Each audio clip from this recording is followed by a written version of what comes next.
acara nikah keluarga. Mari saudara yang dikasih oleh Tuhan, kita persiapkan hati kita persiapkan pikiran kita untuk kita berdatang kepada Tuhan. Mari sebelum kita mulai acara nikah saat ini, kita akan berdoa lebih jauh. Allah Bapa kami yang berkata dalam kerajaan surga yang mulia, Allah yang kami kenal dan kami sembah dalam nama Tuhan Yesus Kristus. Kami bersyukur Bapa kalau saat ini Engkau masih memberi kesempatan kepada kami untuk kami boleh kembali Tuhan menyatukan hati kami, untuk kembali kami boleh menyembah Engkau, mengagungkan Engkau, memuliakan Engkau Bapa, karena hanya Engkau Allah satu-satunya yang layak kami sembah. Kami memerlukan pemodilan kehidupan kami, supaya kami menjadi gereja-gereja yang kuat yang berjamaah Tuhan. Oleh sebab itu Roh Kudus, kami menyerahkan acara kami ke dalam tangan-Mu. Biarlah Engkau sendiri akan ambil alih pada saat ini Tuhan. Sucikan kehidupan kami, kuduskan kehidupan kami, layakkan kami untuk menyembah Engkau Bapa. Terima kasih Tuhan Yesus, kami mengucap syukur dan kami mulai acara ini menjadi dalam nama Tuhan Yesus Kristus. Haleluya. Amin.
kasih Tuhan.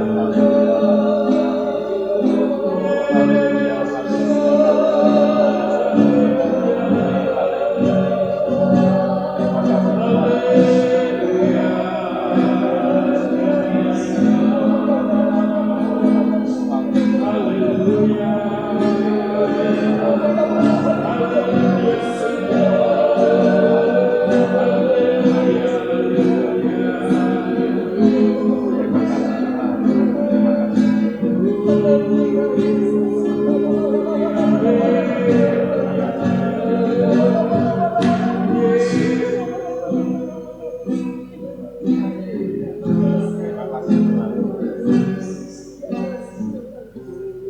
terima kasih Tuhan buat malam hari yang indah ini Tuhan. Beberapa pujian dan penyembahan yang kami naikkan pada malam hari ini biarlah menjadi pujian dan penyembahan yang Tuhan terima, menjadi pujian yang benar di hadapan Tuhan. Kami bersyukur, terima kasih malam hari ini Tuhan mempersatukan kami anak-anak-Mu. Kami boleh bersama-sama menyembah dan memuji nama Tuhan. Sebentar kami boleh mendengarkan renungan firman Tuhan. Dalam renungan firman Tuhan pada malam hari ini boleh menguatkan di dalam setiap kehidupan kami Tuhan. Terima kasih urapi hamba-Mu yang Tuhan telah persiapkan untuk menyampaikan firman-Mu Tuhan. Kuasai dan putus mereka dengan kuasa Roh-Mu Tuhan, sehingga setiap firman yang keluar dari mulut hamba-Mu boleh menguatkan hati kami, boleh membentuk hati kami, sehingga kami menjadi anak-anak-Mu yang tangguh, yang boleh berkenan di hadapan Tuhan. Terima kasih Tuhan, terima kasih. Kami akan sambut firman-Mu pada malam hari ini hanya di dalam nama Tuhan Yesus. Haleluya. Amin.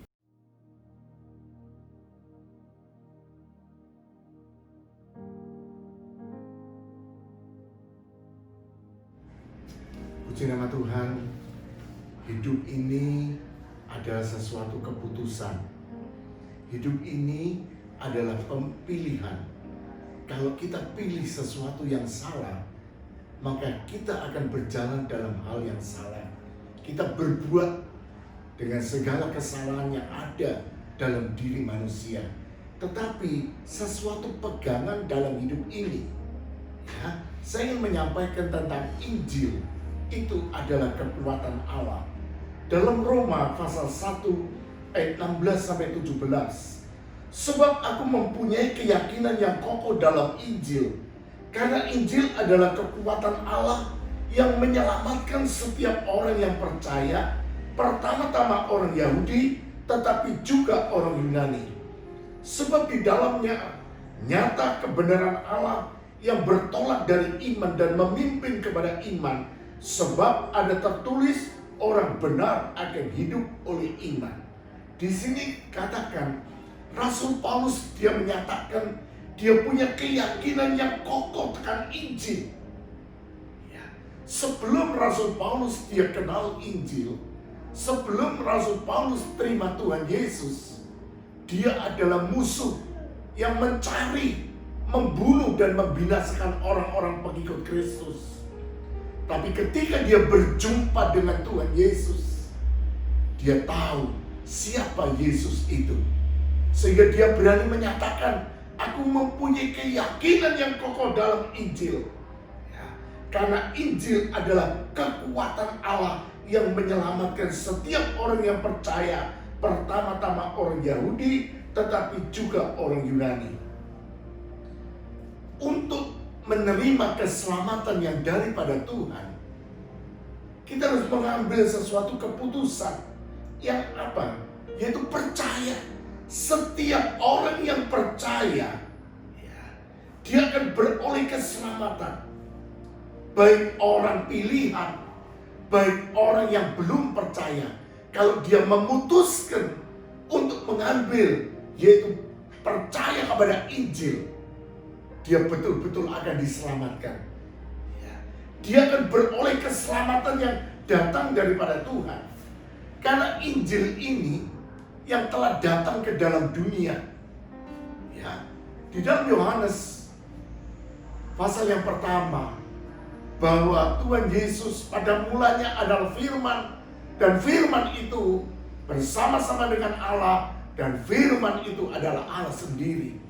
Dan firman yang telah menjadi daging, Logos, adalah Tuhan Yesus sendiri. Sehingga dia menyatakan, dia datang untuk memberitakan apa yang dia terima daripada Bapa, untuk menyelamatkan. Karena tanpa Tuhan Yesus, semua yang ada di atas muka bumi ini tidak akan selamat. Bahkan Yohanes 3:16, barang siapa yang percaya tidak binasa, melainkan beroleh hidup yang kekal. Karena apa, saudaraku? Injil itu adalah kekuatan Allah. Karena Injil itu bukan kehendak daripada manusia. Ya, mau terima, mau menolak, bahkan tidak percaya. Tetapi Injil itu sendiri terus menjangkau dan membawa manusia untuk masuk. Karena Rasul Paulus katakan, aku memiliki keyakinan yang kokoh, yang kuat. Ya, bahwa siapa yang percaya Injil, siapa yang terima Injil, dia akan mendapatkan keselamatan yang daripada Tuhan. Dalam 1 Tesalonika pasal yang kelima, 1 Tesalonika 1 ayat yang kelima, sebab Injil yang kami beritakan bukan disampaikan kepada kamu dengan kata-kata saja, tapi juga dengan kekuatan oleh Roh Kudus dan dengan suatu kepastian yang kokoh. Memang kamu tahu bagaimana kami bekerja di antara kamu oleh karena kamu. Kembali Rasul Paulus, dia punya keyakinan yang kuat, yang kokoh.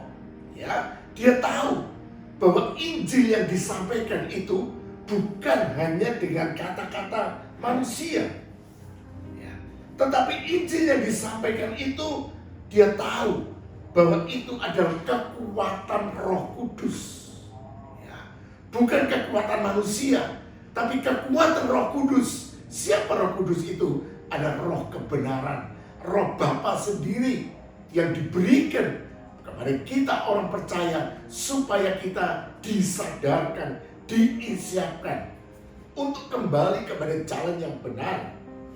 Ini prinsip dalam hidup kita. Sebab itu, percaya berarti memperoleh kekuatan, tetapi menolak atau tidak percaya akan dihukum. Markus pasal yang ke-16, Markus 16 ayat 15 dan ayat 16.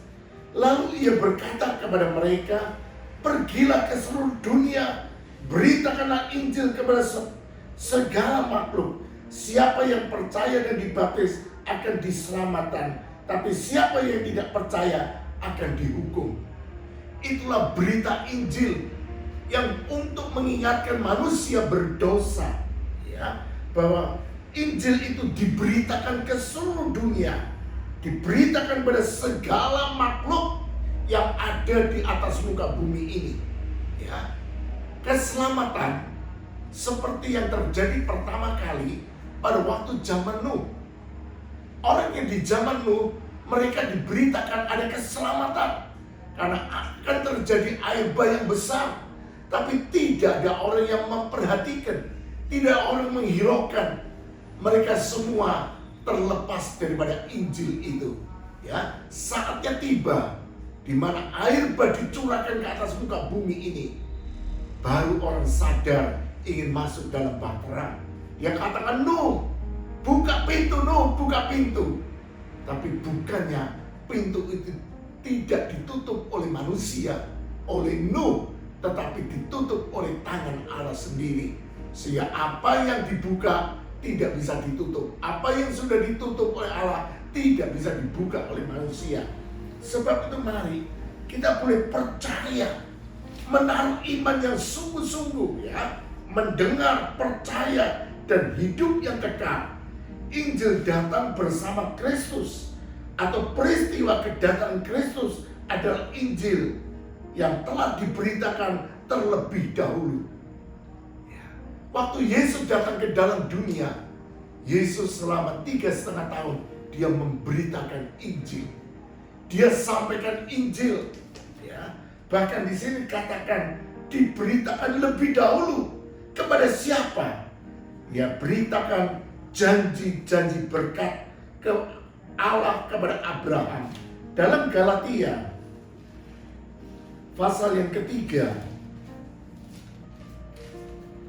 Galatia pasal yang ketiga ayat yang ke-8. Galatia 3 ayat yang ke-8.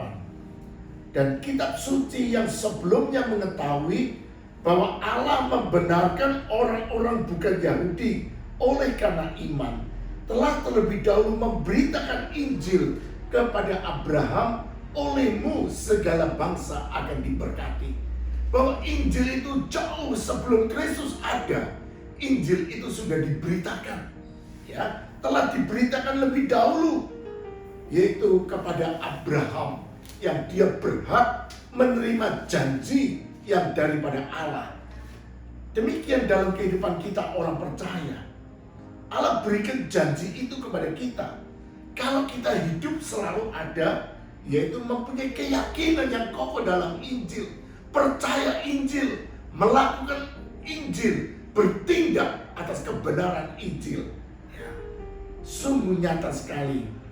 Dalam Roma pasal pertama, ayat yang kedua, Injil itu telah dijanjikannya sebelumnya dengan perantara nabi-nabi dalam kitab-kitab suci. Sebelum Kristus memberitakan Injil, bahwa Injil itu yang telah dijanjikan sebelumnya dengan perantaraan nabi-nabi dalam kitab-kitab suci. Jadi Injil itu telah diberikan lebih dulu, saat manusia jatuh ke dalam dosa, saat manusia putus hubungan dengan Allah, kehilangan kemuliaan Allah. Mulai dari situ Injil itu diberitakan, ya. Injil itu disebarkan lebih dahulu, ya, diberitakan dengan perantaraan nabi-nabi. Dan sesuatu yang selanjutnya, Paulus memandang Injil sebagai sesuatu dari Allah yang mulia dan yang telah dipercayakan. Dalam 1 Timotius pasal 1 ayat yang ke-11, yang berdasarkan Injil dari Allah yang mulia dan maha bahagia, seperti yang telah dipercayakan kepadaku. Itulah pemberitaan Injil, ya. Paulus memandang Injil sebagai sesuatu yang dari Allah yang mulia, yang dipercayakan kepadanya, sehingga dia berdasarkan Injil dari Allah yang mulia dan yang maha bahagia, seperti yang telah dipercayakan kepadaku.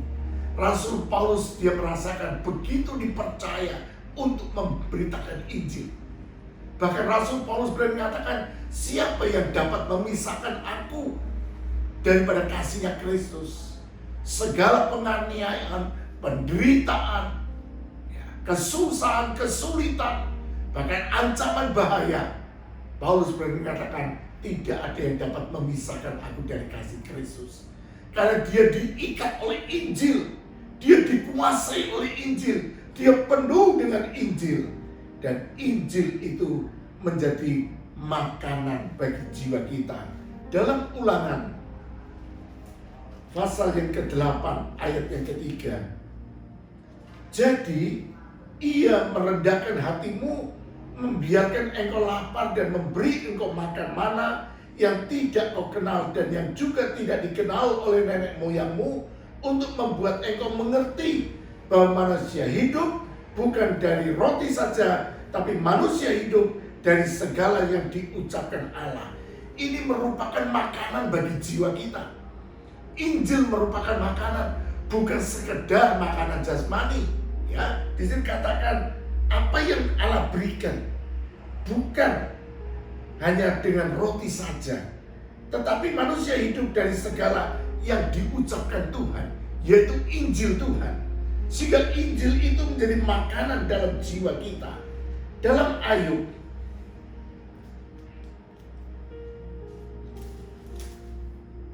pasal 23,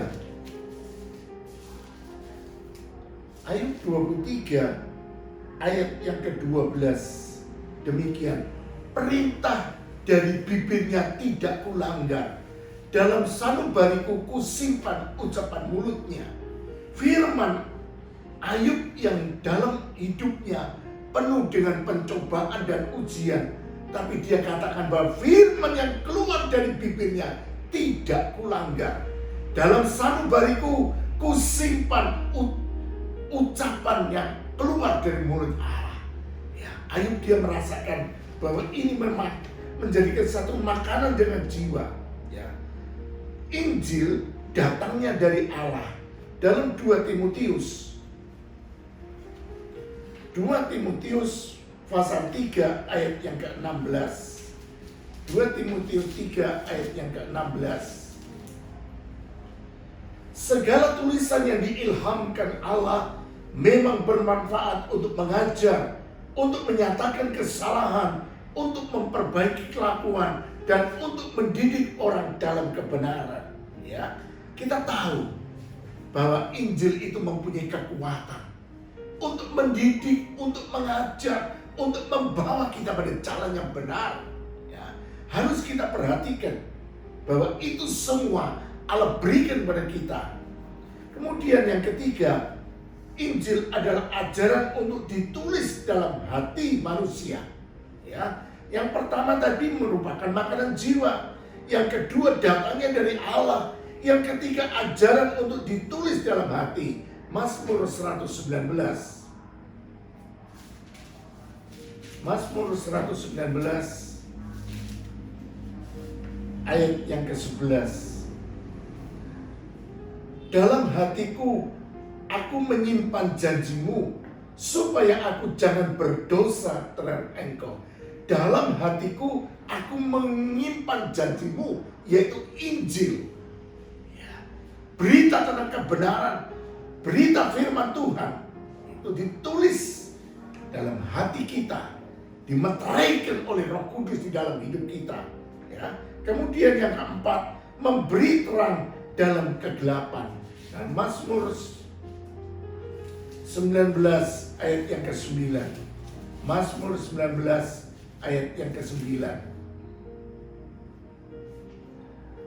Titah Tuhan itu tepat, menyukakan hati. Perintah Tuhan itu murni, membuat mata bercahaya. Injil Tuhan itu tepat, menyukakan hati. Perintah Tuhan itu murni, membuat mata bercahaya. Hidup dalam terang, hidup dalam kebenaran oleh karena Injil yang ada di dalam kehidupan kita. Sebab itu mari kita perhatikan dalam kehidupan kita. Ya, kita pegang Injil yang kita dengar, bahwa Injil itu yang telah dikerjakan bukan dengan kata-kata manusia, tapi ditulis dan dikerjakan oleh Roh Kudus. Sebab itu dalam kehidupan kita mari kita boleh terima Injil, pegang ketetapan Tuhan, taruh dalam hati kita, lakukan dalam perbuatan kita. Karena iman tanpa perbuatan adalah kosong. Puji nama Tuhan. Tuhan memberkati kita semua. Bapa yang penuh dengan kasih, kami percaya bahwa Injil yang telah diberitakan di atas muka bumi ini untuk mengingatkan setiap manusia berdosa untuk kembali kepada jalan yang benar. Karena Tuhan Yesus sendiri telah menyatakan kebenaran itu. Dia katakan, akulah jalan kebenaran kehidupan. Tidak seorang pun sampai kepada Bapa tanpa melalui aku. Sebab itu mari kita terima Tuhan Yesus. Injil yang diberitakan, yang saat ini kita ada, saat kita hidup di dalam dunia ini. Firman Tuhan mengajar, mendidik, menyatakan kesalahan, membawa kami ke jalan kebenaran. Sebab itu Tuhan, kuatkan iman percaya kami untuk bertindak atas kebenaran firman Tuhan, yaitu Injil yang telah menjadi daging, yaitu Tuhan Yesus Logos yang Tuhan berikan bagi kami. Terima kasih Bapa, biar kami boleh tetap berpegang pada Injil kebenaran-Mu. Terima kasih dalam nama Tuhan Yesus. Haleluya.